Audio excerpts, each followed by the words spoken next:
오늘 말씀은 열왕기상 8장 22절에서 30절입니다. 열왕기상 8장 22절에서 30절까지입니다. 제가 가지고 있는 구약 성경은 525쪽입니다. 열왕기상 8장 22절에서 30절까지입니다. 교도 가실 때 제가 먼저 읽고 마지막 절을 같이 읽도록 합니다. 솔로몬이 여호와의 제단 앞에서 이스라엘의 온 회중과 마주서서 하늘을 향하여 손을 펴고 이르되 이스라엘의 하나님 여호와여, 위로 하늘과 아래로 땅에 주와 같은 신이 없나이다. 주께서는 온 마음으로 주의 앞에서 행하는 종들에게 언약을 지키시고 은혜를 베푸시나이다. 주께서 주의 종 내 아버지 다윗에게 하신 말씀을 지키사 주의 입으로 말씀하신 것을 손으로 이루심이 오늘과 같으니이다.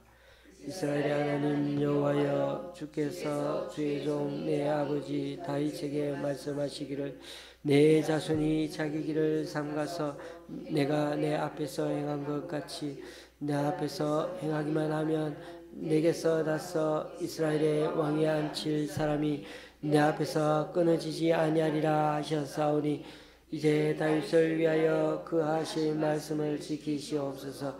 그런즉 이스라엘의 하나님이여, 원하건대 주는 주의 종 내 아버지 다윗에게 하신 말씀이 확실하게 하옵소서. 하나님이 참으로 땅에 거하시리까 하늘과 하늘들의 하늘이라도 주를 용납하지 못하겠거든 하물며 내가 건축한 이 성전이오리까. 그러나 내 하나님 여호와여, 주의 종의 기도와 간구를 돌아보시며 이 종이 오늘 주 앞에서 부르짖음과 비는 기도를 들으시옵소서. 주께서 전에 말씀하시기를 내 이름이 거기 있으리라 하신 곳 이 성전을 향하여 주의 눈이 주야로 보시오며 주의 종이 이곳을 향하여 비는 기도를 들으시옵소서. 주의 종과 주의 백성 이스라엘이 이곳을 향하여 기도할 때 주는 그 간구함을 들으시되 주께서 계신 곳 하늘에서 들으시사 사하여 주옵소서. 아멘.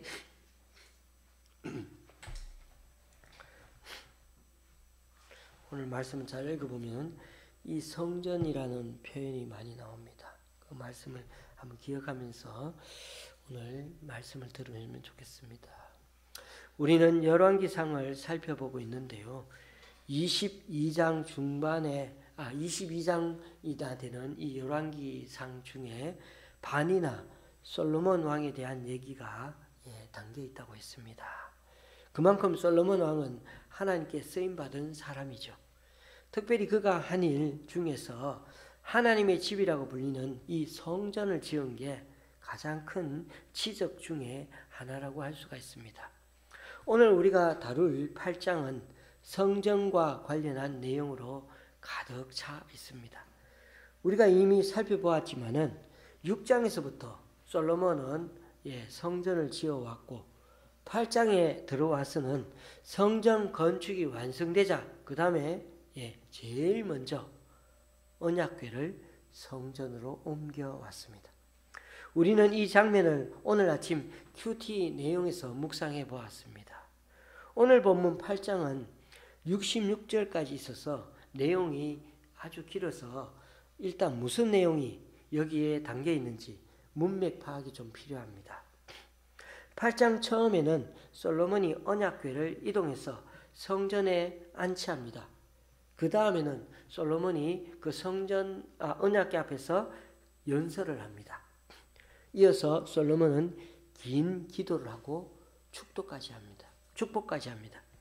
그리고 마지막으로 성전 봉헌식을 하며 하나님께 제사를 드리면서 마칩니다. 그러니까 언약궤를 성전에 안치하고 솔로몬이 연설도 하고 기도도 하고 축복도 하고 마지막에는 제사를 드리면서 봉헌식을 마무리하는 것입니다. 자, 그런데 여러분, 그럼 언약궤는 언약궤가 지금 왔죠? 그러면 지금까지 어디에 있었습니까? 한번 추적해 보십시다. 언약궤는 시내산 근처에서 처음 만들어졌죠. 그때부터 하나님의 임재를 상징하는 성물로 여겨져서 성막과 함께 이동할 때마다 소중히 운반해 왔습니다. 그러다 가나안에 정착해서는 사사들이 잘 관리해 오다가 엘리 제사장 때 잠시 블레셋에게 빼앗긴 적이 있죠. 얼마 있다가 다시 언약궤가 스스로 말해야 되겠죠. 스스로 이스라엘 땅으로 돌아왔지만은 선뜻 누가 기본 성막으로 가지고 가지 않았어. 결국 이 언약궤는 국경 지역인 변방 어느 가정집 마당에 방치되어서 있지 않았습니까? 몇 년 동안요. 그 집이 아비나답의 집이었는데 너무나 놀랍게도 20년 동안 기본 그게 성막에 돌아가지 못하고 방치되어 있어. 아니 전쟁 나갈 때는 승리할 때 하나님 지켜주신다고 그렇게 막 기쁘게 그 언약궤를 들고 그렇게 나가더니만 지금 돌아오니까 아무도 안 돌보는 천덕꾸러기 신세가 되었습니다.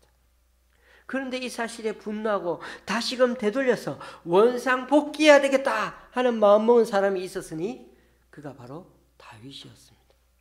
그는 왕이 되자마자 어떻게 하든지 언약궤를 제일 먼저 예루살렘으로 옮겨오려고 했죠. 왜요? 하나님과 소원하였던 그 관계를 다시 회복하고 싶었던 거죠. 그런데 수레에 모셔오다가 우사가 죽어버렸죠. 예? 당연하죠, 여러분. 이 사람들이 20년이 지나니까 다 까먹었어. 언약궤를 어떻게 다뤄야 하는지조차 그것도 몰라. 다윗은 3개월간 그 우사가 죽고 난 뒤에 3개월간 그걸 반성하고서 다시 언약궤를 옮길 마음으로 가지 않았습니까? 레위 지파 고라 자손 중에 언약궤를 메어야 한다는 것을 그제야 다시 실행에 옮기면서 언약궤 앞에서는 다윗이 더 어떻게 했습니까? 찬양대를 조직해가지고 그렇게 해서 이동하는 동안 춤추면서 찬양하면서 그렇게 기쁘게 이동해서 예루살렘 간. 그런데 그 길이요. 잠시 몇백 미터 아닙니다. 12km나 되는 12km 길 멀지 않습니까? 12km나 되는데도 그 먼 거리를 마치 잔칫날처럼 다윗은 춤추면서 그렇게 예루살렘까지 갔다는 겁니다. 그런데 이렇게 언약궤는 예루살렘에 안치되었지만은 하나님께 제사를 드릴 제단하고 기구는 어디 있습니까? 모두 기본 회막에 있었습니다. 참 아이러니하죠. 성막은 기본에 있고 언약궤는 예루살렘에 있어요. 그러면 제사는 어디에 드려야 합니까? 그러다 보니 다윗 시대는 두 명의 대제사장이 동시에 존재하는 꼴이 되었던 겁니다. 여러분, 다윗이 왜 성전 건축을 하려고 했는지 이제 아시겠습니까? 하나님의 임재의 상징인 언약궤는 예루살렘에 있는데 하나님께 제사 드리는 그 제사 도구하고 성막은 다 기본에 가서 드려야 하는 겁니다. 여러분 기억나십니까? 열왕기상 3장에서 솔로몬 왕이 10,000마리나 되는 그 소를 잡아가 제사 드릴 때 어디 있어요? 기본에 가서 드렸다고 되어 있지 않습니까? 언약궤는 놔두고. 자, 어쨌든 이제 솔로몬 왕이 성전을 지었으니 이 모든 게 해결되었습니다. 제사도 지내고 하나님 임재인 언약궤도 딱 이제 성전에 다 있으니까 말입니다. 그래도 또 하나의 질문이 생각나지 않습니까? 그럼 성전이 지어졌으니까 이 성막은 어떻게 해야 됩니까? 성막은 쓰던 성막. 그래도 지금까지 아주 오랫동안 잘 사용해 왔는데 7장 마지막 절인 51절에 보면 성전 곡간을 만들어서는 거기다 보관해 두었습니다. 성막은 지금까지 이동식 하나님의 집 텐트로서 그렇게 잘 사용해 왔습니다. 그러나 이제 새 집인 성전이 고정식으로 지어졌으니 성막은 창고에 보관할 수밖에 없었던 거죠. 여러분 그 말이 예수님 말씀이 좀 기억나지 않습니까? 새 포도주는 새 부대, 새 포도주는 새 부대. 때로는 이렇게 그래서 주님이 말씀하신 것이 주님이 나타나니까 성전이시고 성전이신 그 주님이 나타나면 진짜 가짜인 성전 어떻게 됩니까? 진짜 하나님이 나타나면 가짜인 성전은 사라져야 되는 거죠. 여러분, 아무리 성막이 하나님 임재로 사용된 고귀한 물품이라도 때가 되면 폐기 처분될 수밖에 없습니다. 그것 자체를 신주 딴지 모시듯 하면 그것조차도 우상이 될 수가 있습니다. 언약궤든 성막이든 성전이 다 하나님의 그림자이죠. 상징이죠. 하나님의 영광을 드러내는 것들이긴 하지만은 하나님 자체는 아니시죠. 그것을 하나님과 동일시해서는 절대 안 됩니다. 가장 중요한 존재는 하나님밖에 없습니다. 교우님들, 솔로몬의 기도는 사실 그냥 읽어보면 오늘 긴 기도 제목, 기도 내용인데 읽어보면 되지 그렇게 많은 설명이 사실 필요하지 않습니다.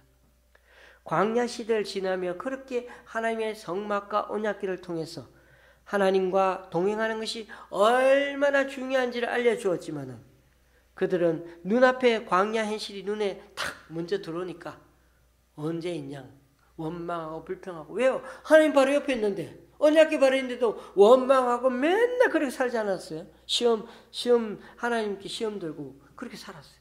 돌아가자 그러고. 그렇게 꿈에 그리던 적과 꿀이 흐르는 땅 가나안에 들어왔죠. 이제 다 해결된 것 같아요. 그래도 그들은 가나안 땅 현실의 측면에서는요, 적과 꿀이 흐르는 땅인 그 왜 흐르는 땅이 여기서 하나님 함께 계시니까 적과 꿀이 흐르는 땅이 되었죠. 그런데 늘 하나님께 나아가는 것은 게을리하고 하나님을 잊어버리고 살 때가 너무 많아요. 하나님을 자신들의 진정한 왕으로 주인으로 여기지 않다 보니 맨날 하나님 두드려 맞으면 또 회개하고 그래가 또 사사를 보내주시고 막 그런 걸 계속 반복하지 않습니까?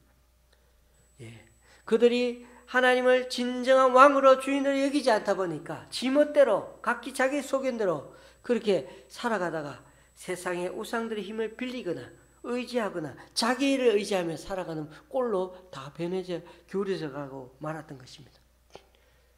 가나안 땅에 돌아왔는데도요. 자, 그런데 다시 다윗이 나타나서 하나님과 바른 관계를 바르게 정립하고 하려고 하나님의 언약궤를 찾기 시작했고 그것이 발단이 되어서 그의 아들 때에 드디어 아주 아름다운 성전까지 짓게 되었습니다. 그러니 솔로몬이 얼마나 감격이 되겠습니까? 그래서 왕은 이스라엘 사람들을 다 모아놓고 자신이 왜 이 성전을 건축하게 되었는지를, 우리 아버지가 왜 그렇게 사모하면서 이 성전을 지으려고 그렇게 애썼는지를 감동적인 모습으로 연설하고 말씀을 전하고 그렇게 회고해 보았습니다. 그리고 나서 그는 하늘을 향하여 너무나 감격이 되어서 손을 펴고 기도하기 시작합니다. 솔로몬은 23절에서 먼저 언약을 기억하고 은혜를 베풀어 달라고 하나님 앞에 간절히 기도합니다. 여러분, 하나님도 못하시는 일이 하나 있으신데요. 그게 뭔지 아십니까? 하나님도 못하시는 게 있어요. 거짓말요. 거짓말. 이게 우리에게 무슨 의미가 있나 싶죠. 하나님은요, 약속하신 일은 반드시 지키신다. 거짓말 못하시니까요. 반드시 지킨다 약속하시면 다 지키세요. 우리에게. 그래서 말씀이 중요한 거예요. 그래서 우리가 하나님께서 말씀해 주시면 아멘. 왜요? 그 말씀 다 될 거니까요. 시간은 좀 걸리더라도 반드시 되니까요. 거짓말 안 하시니까요. 그래서 솔로몬은 아버지 다윗에게 하신 그 언약 그대로 다시금 은혜 베풀어 달라고. 거짓말하지 않으시는 분이고 신실하신 분이고 정말 미쁘신 분이기에 하나님 우리 꼭 말씀대로 약속하신 대로 이루어 달라고요. 그러니 여러분, 우리에게 믿음 없는 것이 문제이지요. 하나님 반드시 행하시는 분이기 때문에 우리 주님이 우리 인생 책임져 주신다 그러면은 걱정 안 해야 되는 것입니다. 아멘. 아멘입니다. 29절 말씀은 솔로몬 기도의 핵심이라고 할 수 있습니다. 주께서 전에 말씀하시기를 내 이름이 거기 있으리라 하신 곳 이 성전을 향하여 주의 눈이 주야로 보시오며 주의 눈이 이곳을 향하여 비는 기도를 들으시옵소서. 항상 우리의 기도가 어디를 성전을 향하여 기도하고 성전을 바라보면서 나아가라는 거예요. 우리가 항상 교회가 안 보이잖아요. 항상 성전이 보이는 것도 아니잖아요. 그러나 성전을 향하여 주님 계신 곳으로 바라보면서 기도하는. 왜요? 그냥 장소만 그럴까요? 아니죠. 우리 마음이 늘 주님을 향하여 보이지 않는 그 하나님을 향하여 기도를 드리라. 이게 기도의 솔로몬 기도의 사실 핵심입니다. 우리가 주님의 일을 하면서 때로 많이 지칠 때가 많습니다. 우리가 사회생활 하면서 우리가 돈 때문에 사람 때문에 힘이 들 때가 얼마나 많았습니까? 그럴 때 우리가 할 수 있는 일은 두 가지밖에 없어요. 잘 생각해 보십시오. 그때마다 어떻게 하면 이걸 이겨낼 수 있을까? 다른 방법을 찾습니다. 그래서 막 불법도 행해보고 하나님 뜻대로 해봤는데 안 되니까 불법도 해보고 사람들도 이리저리 만나면서 도와달라고 막 여러 가지 방법들 다 찾아보는 겁니다. 할 수 있는 데까지요. 그러면 또 다른 한 가지 방법, 끝까지 하나님 향해서 성전을 향해서 계속해서 바라보는 겁니다. 우리는 그것을 총칭해서 성전을 향해서 계속 바라보는 걸 뭐라고 하는지 아십니까? 기도라고 합니다. 기도밖에는 답이 없다는 거예요. 성전을 향해서 계속 바라보는 것, 하나님 향해 계속 바라보는 것, 그거밖에 없다는 거예요, 여러분. 방법이.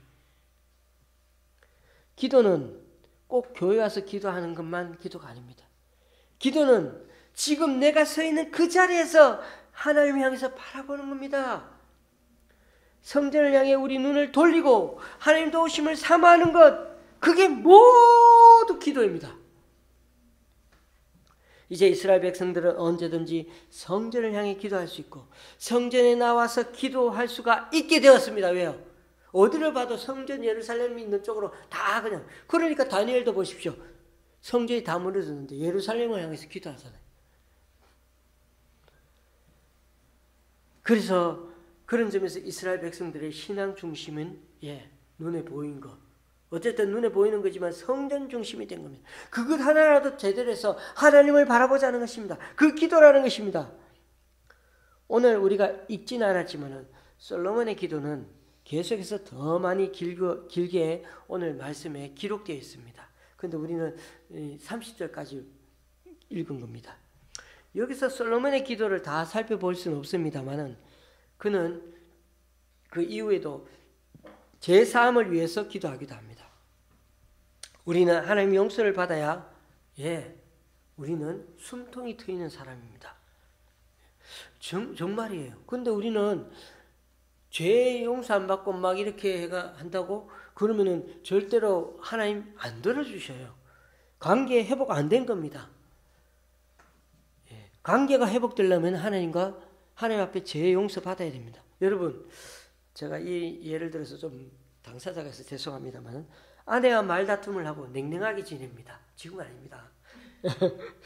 그러나 다시 우리 사이에 누군가 먼저 말을 걸고 잘못을 시인해야 그 다음부터 어떻게 됩니까?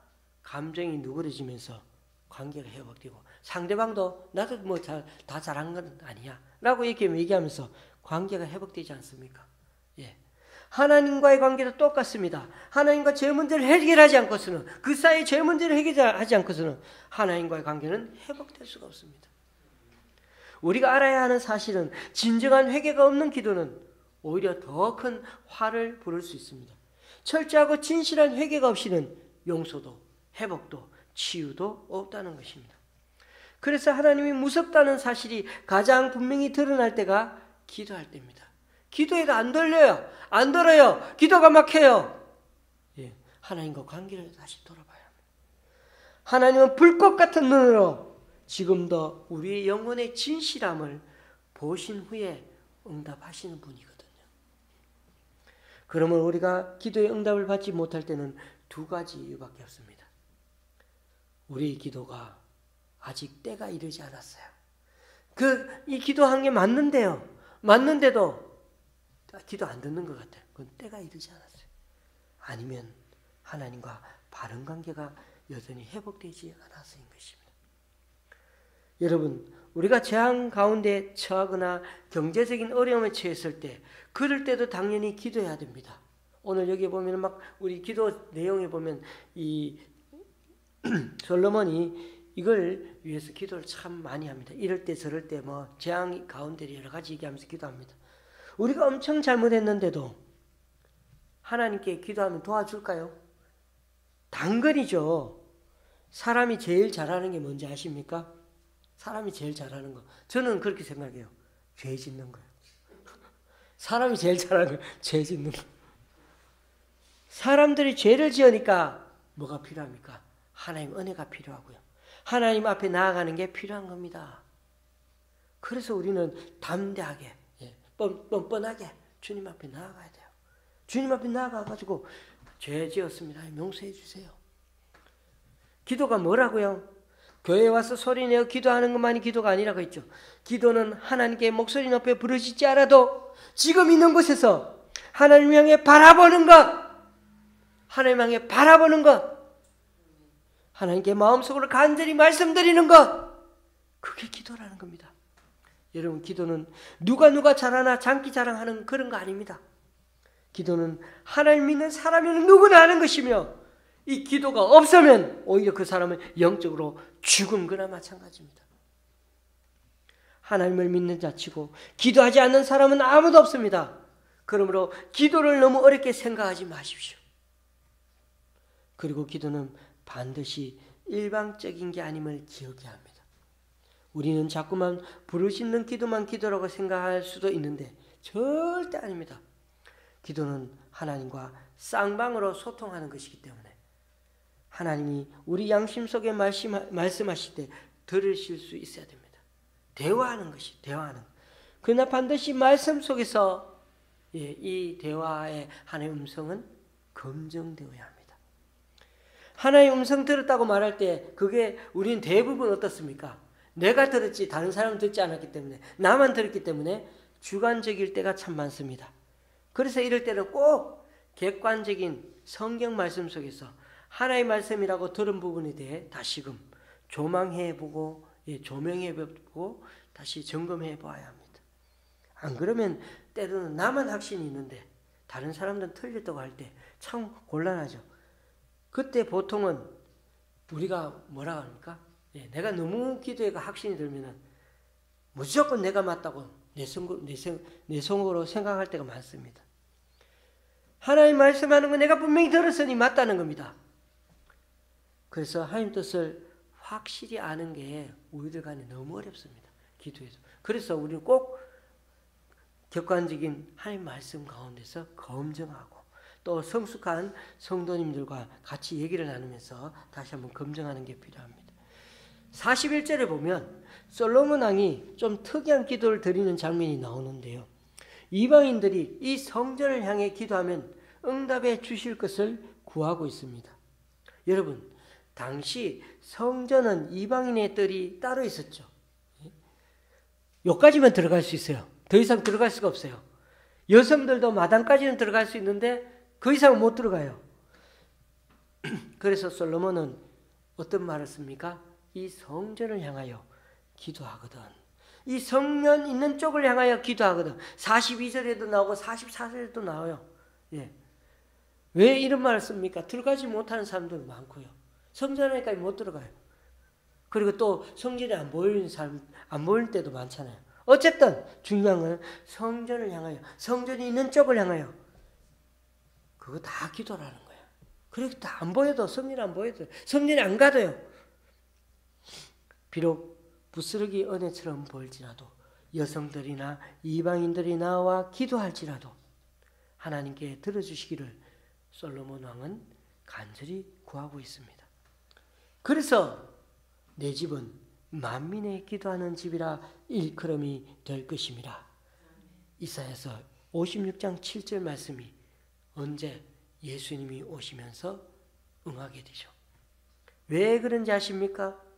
이스라엘 사람들에게 하나님을 더 가까이 찾으라고 해서 시내산에 내려와 성막 가운데 하나님이 거하셨더니, 그래도 그게 사람들이 하나님 옆에 있는데도, 처음에 눈에 보이는데도, 그래도 염려, 걱정, 막 어려움들, 현실 보니까 하나님 안 보여요. 성막이 안 보여. 그래서 하나님 막 구름 가운데 나타나가 막 징벌을 내려도, 그래서 또 조금 깜짝깜짝 놀라고. 그런데 다윗과 솔로몬은 어떻게든 하나님 신앙 중심으로 나아가기 위해서 이렇게 성전까지 아름답게 지었습니다. 더 잘 모이고 하나님 바라보게, 더 하나님을 집중해서 보게. 그러나 사람들은 이 보이는 성전에 나오는 것에만 신경을 참 많이 썼지.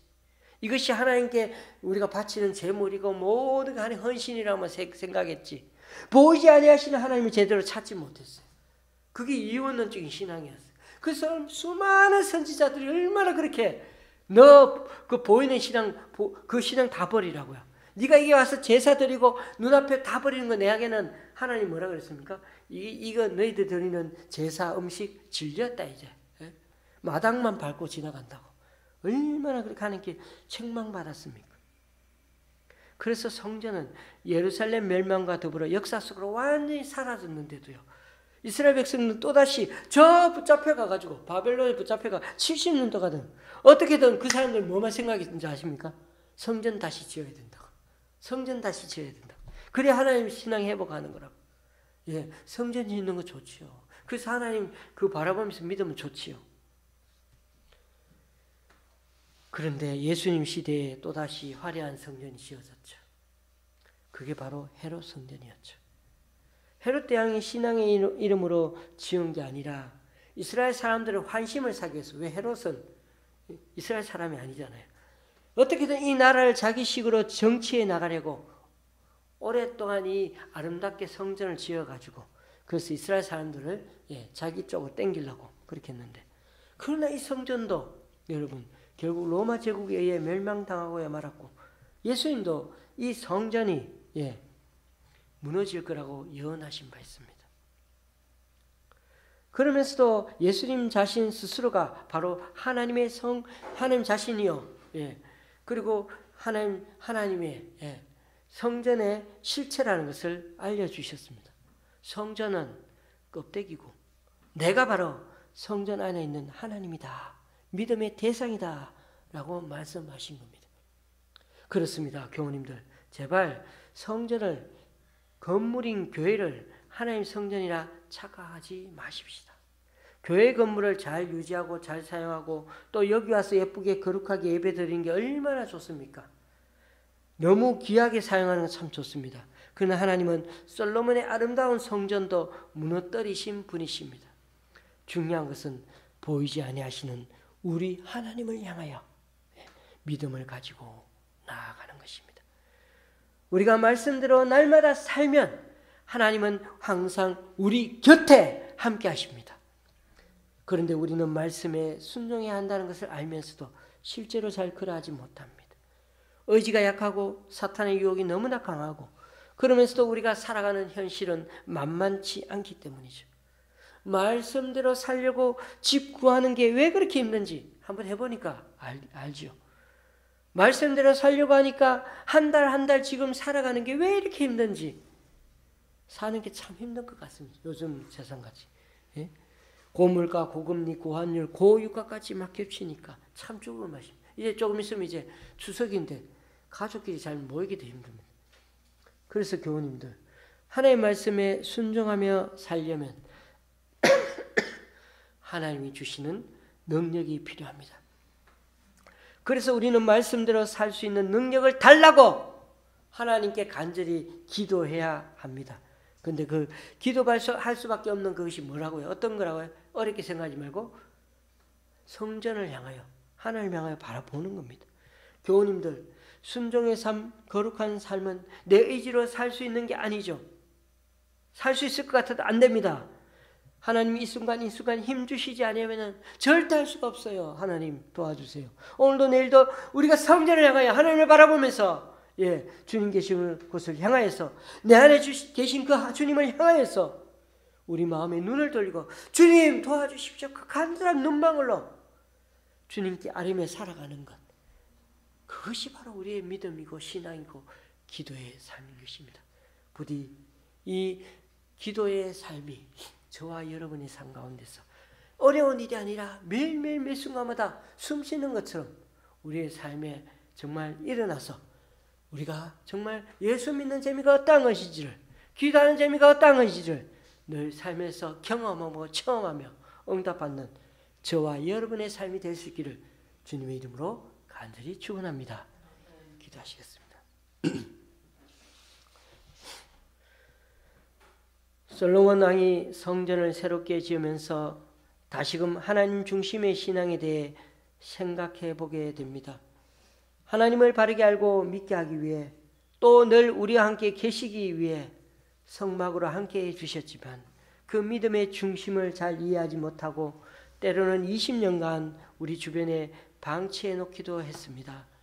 그러다 마음을 다잡고 이렇게 7년 반 동안 하나님 집을 새롭게 그리고 화려하고 멋있게 잘 지었으면 언약궤도 모시고 이제는 모든 게 다 끝난 것 같았는데 그 성전을 지은 솔로몬도 타락해가고 나중에는 성전이 무너지기도 했습니다.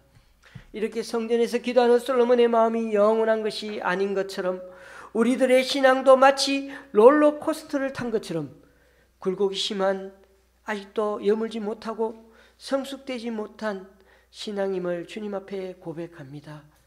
기분이 좋고 때로는 여건이 나아지면 교회 다니는 게 즐겁고 기쁘지만은 조금이라도 주식값이 내려가고 직장생활이 흔들리고 사업이 큰 손해를 보기 시작하면 가계빚이 생기고 우리 몸에 또 건강 이상이 생기면 우리도 모르게 교회도 가기 싫어지고 하나님에 대한 원망도 생기고 교회 성도도 별로 보고 싶지 않은 때가 때로는 찾아올 때가 있습니다. 주님, 그러므로 우리가 섰다 할 때 넘어질까 늘 조심할 수 있는 우리 되게 하여 주시고 힘들고 어려울수록 또 우리가 죄를 더 많이 지을수록 성전을 향하여 하나님 계신 곳을 향하여 우리의 영적인 눈과 마음을 돌려 하나님께 나아가는 우리 되게 하여 주옵소서. 우리가 잘 나가고 있을 때는 무엇보다 감사하는 마음을 잃지 않게 하시고 우리가 어렵고 심하게 좌절을 느낄 때는 하나님이 얼마나 인애와 자비가 넘치는 분이신지를 다시 한번 기억하고서 늘 우리를 품에 안아주시는 그 주님 앞에 언제든 눈을 돌려 나아갈 수 있는 우리 되게 하여 주시옵소서. 예수님의 이름으로 기도드리며 이제 우리 모두 주님께서 가르치신 기도를 한 목소리로 함께 기도하오니 하늘에 계신 우리 아버지여 이름이 거룩히 여김을 받으시오며 나라의 임하옵시며 뜻이 하늘에서 이룬 것 같이 땅에서도 이루어지이다. 오늘날 우리에게 일용할 양식을 주옵시고 우리가 우리에게 죄 지은 자를 사하여 준 것 같이 우리 죄를 사하여 주옵시고 우리를 시험에 들게 하지 마옵시고 다만 악에서 구하옵소서. 내게 나라와 권세와 영광이 아버지께 영원히 있사옵나이다. 아멘.